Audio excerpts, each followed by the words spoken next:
قرآن پاک کی آیت مبارکہ تلاوت کی ہے۔ آیت کے اس حصے کے اندر اللہ رب العزت نے زندگی میں سکون حاصل کرنے کا لاجواب فارمولہ ذکر کیا ہے۔ فرمایا کہ انسان خواہ مرد ہو یا عورت ہو، مذکر ہو یا مؤنث ہو، جوان ہو یا بوڑھا ہو، اگر وہ اعمال صالحہ کرتا رہے، نیک اعمال کرتا رہے، اللہ کے حکموں کے مطابق اور نبی کریم صلی اللہ تعالیٰ علیہ وسلم کے طریقے کے مطابق زندگی گزارتا رہے، تو میرا اللہ اس کی زندگیوں کو خوشیوں سے بھر دیتا ہے۔ من عمل صالحا من ذکر او انثی، مذکر ہو یا مؤنث ہو، نیک اعمال کرے، فَلَنُحْيِيَنَّهُ حَيَاةً طَيِّبَةً، رب تعالیٰ فرماتے ہیں ہم اس کو خوشیوں بھری زندگی عطا فرمائیں گے۔ اور خوشیاں حاصل کرنا، سکون حاصل کرنا، یہ ہر انسان کی ایک بنیادی ضرورت ہے۔ البتہ طریقے ہر ایک کے مختلف ہیں۔ سکون حاصل کرنے کے لیے کوئی کاروبار پہ محنت کرتا ہے، سکون حاصل کرنے کے لیے کوئی خوبصورت لڑکی سے شادی کرتا ہے، سکون حاصل کرنے کے لیے کوئی مال و دولت جمع کرتا ہے، سکون حاصل کرنے کے لیے کوئی عالی شان مکان اور گھر بناتا ہے، سکون حاصل کرنے کے لیے کوئی مختلف قسم کی تدبیریں اختیار کرتا ہے، کرنی بھی چاہیے۔ لیکن سوال یہ ہے کہ زندگی کے اندر سکون آئے گا کیسے، خوشیاں ملیں گی کیسے؟ رب تعالیٰ نے فرمایا کہ سکون کو حاصل کرنا بنیادی ضرورت ہونے کے ساتھ ساتھ اس کا اصل طریقہ اور بنیاد تلاش کرنا انتہائی ضروری ہے۔ دیکھیے اللہ رب العزت اس دنیا کے اندر جو کام بھی کرتے ہیں وہ اپنے ایک مخصوص قانون کے مطابق کرتے ہیں۔ اللہ رب العزت کا قانون یہ ہے، آپ نے اور میں نے کوئی پھل کھانا ہے، باغ لگانا ہے، تو ظاہر ایک ترتیب کے مطابق اس پھل کے لیے بیج کو زمین میں ڈالا جائے گا، اس کی نگہداشت کی جائے گی، وہ بیج پھوٹے گا، ایک پودا اس کے اندر سے نکلے گا، وہ پودا بڑھے گا، درخت بنے گا، اور درخت بننے کے بعد اس کے اوپر پھول آئیں گے، پھول کے بعد اس کے اوپر پھل لگے گا۔ یہ میرے اللہ کا ایک قانون ہے۔ کوئی انسان اولاد کی خواہش کرتا ہے، اولاد چاہتا ہے، میرے اللہ کا قانون یہ ہے کہ اولاد سے پہلے لڑکی اور لڑکے کی شادی ہوگی، ایک مخصوص وقت زوجین گزاریں گے، اس وقت کے گزارنے کے بعد حمل ہوگا، حمل کے بعد ایک مخصوص وقت کے بعد بچہ دنیا کے اندر آتے۔ یہ میرے اللہ کا قانون ہے۔ قدرت میرے اللہ کی اس سے بالکل مختلف ہے۔ قدرت کا اظہار میرا اللہ کبھی کبھی کرتا ہے، خلاف عادت دنیا والوں کو دکھاتا ہے۔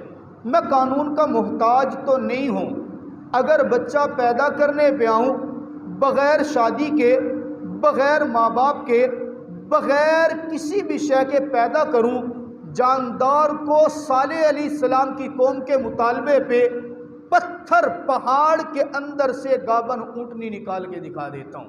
یہ میری قدرت ہے۔ اور قدرت کا اظہار میرا رب جب کرنے پہ آتا ہے، کہا کہ پھل کے لیے بیج کو زمین میں دبانا، بیج کا پودا بن کے نکلنا، اس کا درخت بننا، باغ تیار ہونا، پھر پھل دینا، یہ میرا قانون ہے۔ اور جب قدرت کا اظہار کرنے پہ آؤں تو مریم کو بند کمرے کے اندر بغیر درخت کے، بغیر موسم کے پھل اس کے سامنے ظاہر کر دیتا ہوں، یہاں تک کہ لوگ پوچھتے ہیں انا لکی ھذا، موسم تو نہیں ہے، یہ انار آیا کہاں سے ہے؟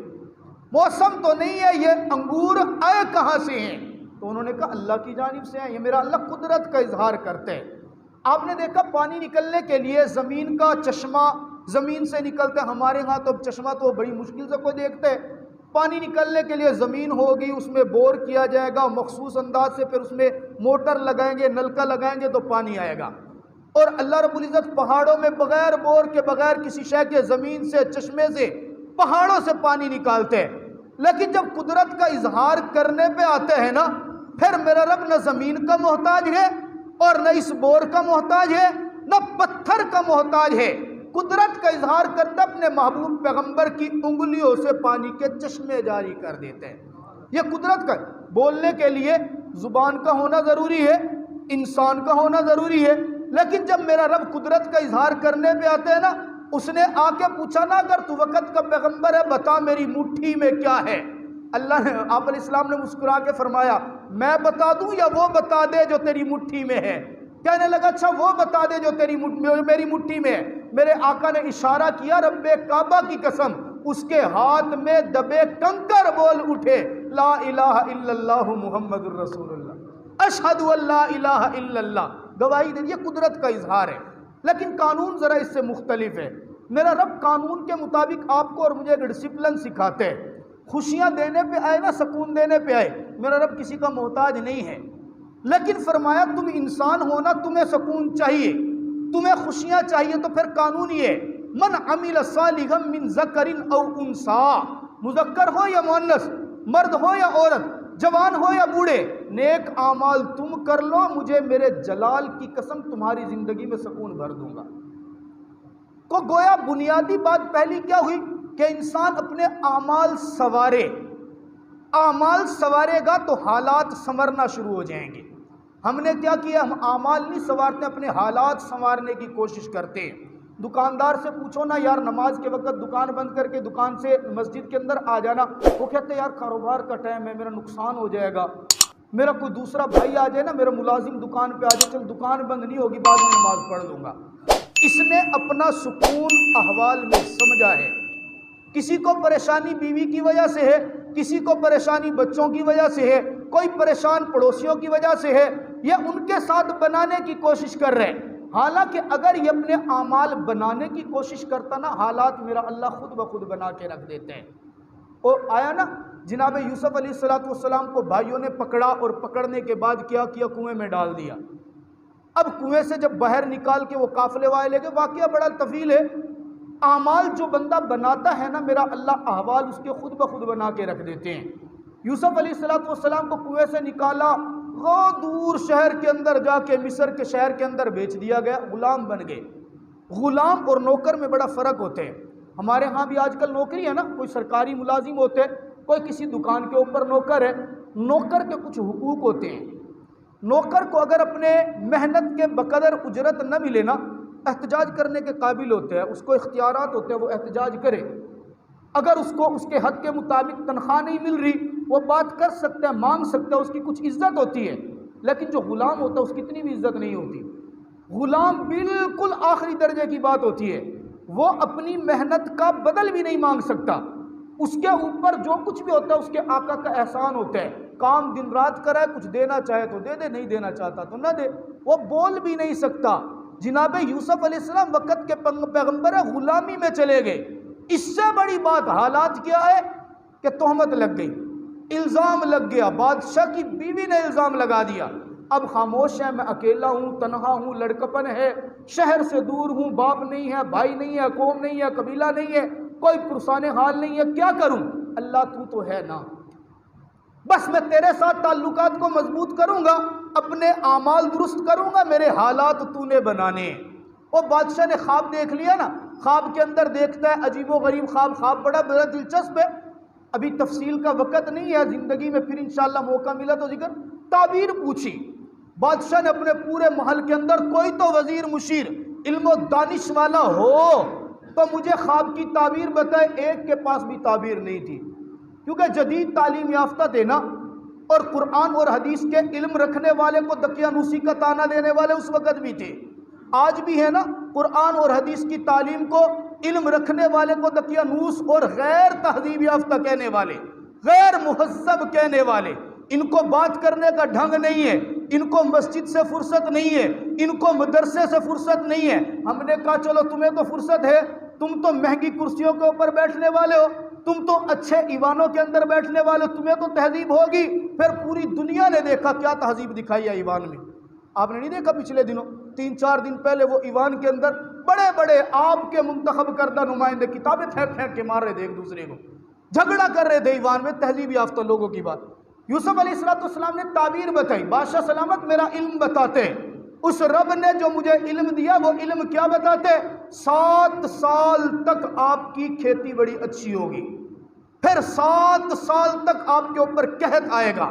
ان 7 سال کے اندر آپ نے معاشی پلان بنانے ہیں، آپ نے ترتیب بنانی ہے کہ آپ کی رعایا کی مہنگائی کیسے کنٹرول ہو، آپ کی رعایا کے اندر لوگ بھوکے نہ مریں، آپ کی رعایا کے اندر لوگوں کے حقوق کیسے محفوظ رہیں. یہ ترتیب آپ نے بنانی ہے، تب جا کے آپ قحط سالی کا مقابلہ کریں گے. بادشاہ نے جب تعبیر سنی تو بڑا حیران ہوا. بحران ہو کے کہتے ہیں کہ یہ بندہ گناہ کرنے والا نہیں ہے.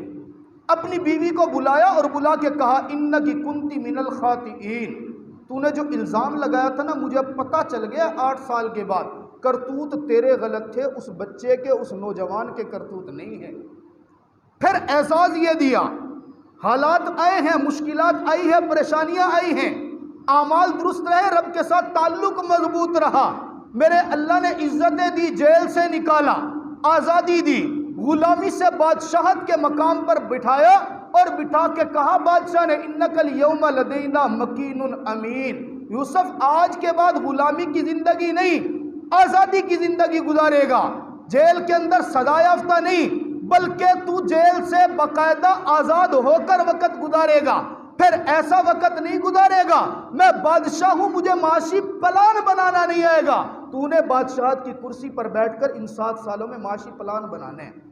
معلوم ہوا اگر کوئی بندہ کسی اچھے عہدے کے اوپر بیٹھے ہے نا اور اس کو مینجمنٹ کا طریقہ نہیں آ رہا، اس کو سمجھ نہیں آ رہی کہ کام میں نہیں کر سکتا، کوئی صاحب صلاحیت آدمی کام کرنے والا ملتا ہے تو اس کو اس کے مقام کے مطابق منصب دینا یہ بھی عہدے کی ذمہ داری اور منصب کے فرائض میں شامل ہے. یوسف علیہ السلام کو میرے اللہ نے عزتیں عطا کی. بات میں کر رہا ہوں جب انسان اپنے حالات کے اوپر نہیں اپنے اعمال کے اوپر محنت کرتا ہے میرا اللہ حالات خود بخود درست کر دیتے ہیں. ہماری کمزوریاں کیا ہوتی ہیں؟ ہم اپنے اعمال کے اوپر محنت نہیں کرتے، نماز کے لیے وقت نہیں نکالتے، تلاوت کے لیے وقت نہیں نکالتے، رب تعالیٰ کو راضی کرنے کے لیے وقت نہیں نکالتے. وقت ہے تو دنیا کے پیچھے بھاگ رہے. دوسری بات یاد رکھیے گا، انسان اگر سکون چاہتا ہے، خوشیاں چاہتا ہے، خوشیاں اور سکون چاہنے کے لیے رب تعالیٰ کو راضی کرنے کی کوشش کرے. جو رب کو راضی کرنے کی کوشش کرتا ہے میرا اللہ مخلوق کو مفت میں اس کے لیے راضی کر دیتے ہیں. اور جو مخلوق کو راضی کرنے کی کوشش کرتے ہیں آپ یقین کریں ایک کو راضی کریں گے دوسرا ناراض ہوگا، دوسرے کو راضی کریں گے تیسرا ناراض ہوگا. نتیجہ کیا نکلے گا؟ نہ مخلوق راضی ہوگی اور نہ رب تعالیٰ راضی ہوں گے. جناب امیر معاویہ رضی اللہ تعالیٰ کاتب وحی ہیں، بڑے اونچے درجے کے صحابی ہیں. آپ علیہ السلام بڑی محبت کرتے تھے. آپ علیہ السلام نے فرمایا اللہم اجعلہ ہادیا مہدیا، میرے اللہ معاویہ کو ہادی بنا مہدی بنا. جناب امیر معاویہ رضی اللہ تعالیٰ عنہ خط لکھتے ہیں اما عائشہ صدیقہ رضی اللہ تعالیٰ عنہ کے پاس. اے اما عائشہ صدیقہ رضی اللہ تعالیٰ عنہ، آپ نے ایک وقت میرے پیغمبر کے ساتھ گزارا ہے، آپ فقیہ امت ہیں، آپ مفتی امت ہیں، آپ نے میرے پیغمبر کی گھر کی زندگی دیکھی ہے، آپ نے میرے پیغمبر کی تمام کے تمام آخری زندگی کے لمحات کو یاد کیا، دیکھا ہے. میں آپ سے نصیحت اور وصیت لکھوانا چاہتا ہوں، مجھے کوئی اچھی نصیحت وصیت کوئی لکھ کر دے دیں. اب جملے پہ غور کرنا، اما عائشہ صدیقہ جملہ لکھ کے دے رہی ہیں جناب امیر معاویہ رضی اللہ تعالیٰ عنہ کو. اے امیر معاویہ، نصیحت بھی یہی، وصیت بھی یہی، حرف آخر بھی یہی. چاہتے ہو کہ مخلوق تم سے راضی رہے تو اس رب کو راضی کرنے کی کوشش کرنا. اگر تم نے رب کو راضی کر لیا نا میرا اللہ مخلوق کے دلوں میں تمہاری محبت پیدا کر دے گا. اور اگر رب کو راضی نہ کر سکے نا، یاد رکھنا اگر مخلوق کو راضی کرنے کی کوشش کی اور رب کی رضا کی پرواہ نہیں کی، رب کعبہ کی قسم نہ یہ راضی ہوں گے اور نہ وہ راضی ہوگا. وہ خلیفہ ہارون رشید کے بارے میں آتے ہیں نا، اپنے محل کے اندر بیٹھے، اپنی بیوی کے ساتھ خوش گپیوں کے اندر مصروف ہے. اچانک دیکھا کہ بہت زیادہ بلند اونچی آواز آئی تو محل کے اندر اس نے ایک کھڑکی رکھی ہوئی تھی جس کے ذریعے سے وہ باہر کا ماحول دیکھ سکتا تھا. اٹھا، اس کھڑکی کے اندر سے دیکھا کہ ساتھ ایک بہت بڑا پلاٹ ہے، بہت بڑا گراؤنڈ ہے، اس کے اندر ایک محدث بیٹھ کر حدیث مبارکہ کا درس دے رہے. اس محدث کا نام عبداللہ ابن مبارک ہے، پائے کے عالم گزرے، اپنے وقت کے اندر ایک ایک وقت میں 70,000 شاگردوں کو حدیث کا درس دیتے تھے۔ 70۔ کسی نے ایک مرتبہ ان کے درس کے بعد وہ قلم دوات جس سے لوگ بیٹھ کر لکھتے تھے نا، ان قلم اور دواتوں کو شمار کیا، ان دواتوں کی تعداد 40,000 دوات تھی۔ اب دیکھیں کہ لکھنے والے کتنے ہوں گے۔ اب وہ شور کس بات کا تھا؟ دیکھا کہ پتہ کیا، لوگوں کو بھیجا پتہ کرو کیا ہے۔ کہا کہ عبداللہ ابن مبارک حدیث مبارکہ کا سبق پڑھا رہے تھے، سبق پڑھاتے پڑھاتے ان کو اچانک چھینک آئی۔ اب بتائیے کہ جب انسان کو چھینک آتی ہے تو وہ کون سی دعا پڑھتے؟ بلند آواز سے بولیے نا جی، الحمدللہ۔ سننے والا کیا کہے گا؟ یرحمک اللہ۔ لوگوں نے، شرطیوں نے آ کے بتایا بادشاہ سلامت عبداللہ ابن مبارک کو چھینک آئی تھی، اس نے چھینک لے کر کہا تھا الحمدللہ۔ جواب کے اندر وہ جو 70,000 شاگرد بیٹھا تھا نا، انہوں نے محبت میں کہا یرحمک اللہ، اور یہ بلند آواز اسی دعا کی تھی۔ بادشاہ نے یہ جملہ سنا تو ٹھنڈی آہ نکالی۔ بیوی نے پوچھا کیا ہوا؟ کہا یہ ٹھنڈی آہ اس لیے نکالی، بادشاہت ہمارے پاس نہیں ہے، حقیقی طور پر اگر بادشاہ ہے تو عبداللہ ابن مبارک ہے۔ ہم اگر حکومت کرتے ہیں تو لوگوں کے جسموں پر کرتے ہیں، یہ اگر حکومت کرتا ہے تو جسموں پر نہیں بلکہ لوگوں کے دلوں پر کرتا ہے۔ اور یہ لوگوں کے دلوں پر حکومت کیوں آتی ہے؟ کہ اس اللہ کے ساتھ تعلق مضبوط جب ہو جائے۔ امام ابو یوسف رحمۃ اللہ علیہ کا بڑا مشہور واقعہ ہے، لیکن یہ واقعہ میں انشاءاللہ اگلے جمعے پر سناؤں گا، کیونکہ آپ حضرات باقاعدہ طور پر مستقل لیٹ آتے ہیں، لیکن ہم نے وقت کی پابندی کرنی ہے۔ اللہ نے چاہا تو انشاءاللہ یہ واقعہ اگلے جمعے ذکر کریں گے۔